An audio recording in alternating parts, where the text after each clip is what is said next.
Hey, horror fans! Got a bone-chilling story for you today.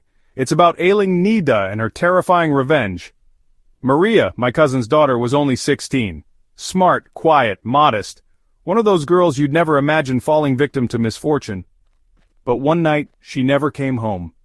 She was missing for 3 days, found in an abandoned shed at the edge of the forest. Naked, covered in wounds, unable to speak. She didn't cry, didn't scream. She was silent, but her eyes were filled with terror. For 3 weeks, she barely spoke, hardly ate, barely slept. At night she would tremble and wake up screaming, repeating the same phrase over and over. "They're not human, Mother. They're not human." Finally, she told her story. 3 men had taken her. Their bodies were firm, but their skin was cold, nails long.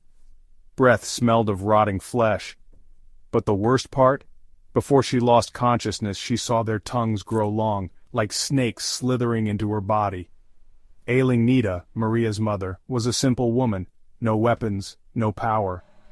But after hearing her daughter's story, she no longer went out during the day. Instead, she left, every night. At midnight, she would quietly slip out of the house and return before dawn. No one knew where she went. Then, 3 men from our village disappeared. Mang, Luis, Andoy, Berto.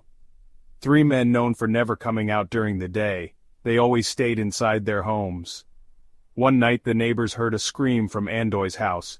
Footsteps, a heavy thud. By morning, they were gone. The only trace left behind was deep claw marks in the dirt as if something had been dragged into the forest. And Ailing Nida? She remained silent. Didn't cry, didn't ask questions. But I saw the smile on her lips. A smile no grieving mother should have. A month after Luis, Andoy, and Berto disappeared, 3 black dogs started roaming the village. They were huge, bigger than any normal dog.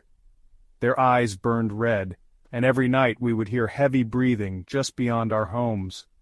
One evening, a drunk man staggered down the road. When he passed by one of the black dogs, he laughed and said, "Hey, that looks like Andoy."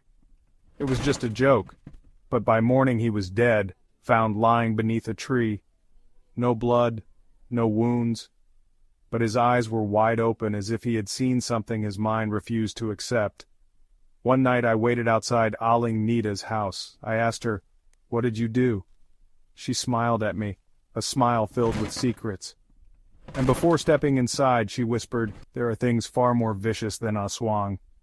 From that night on, no one dared attack our village again. Thanks for watching.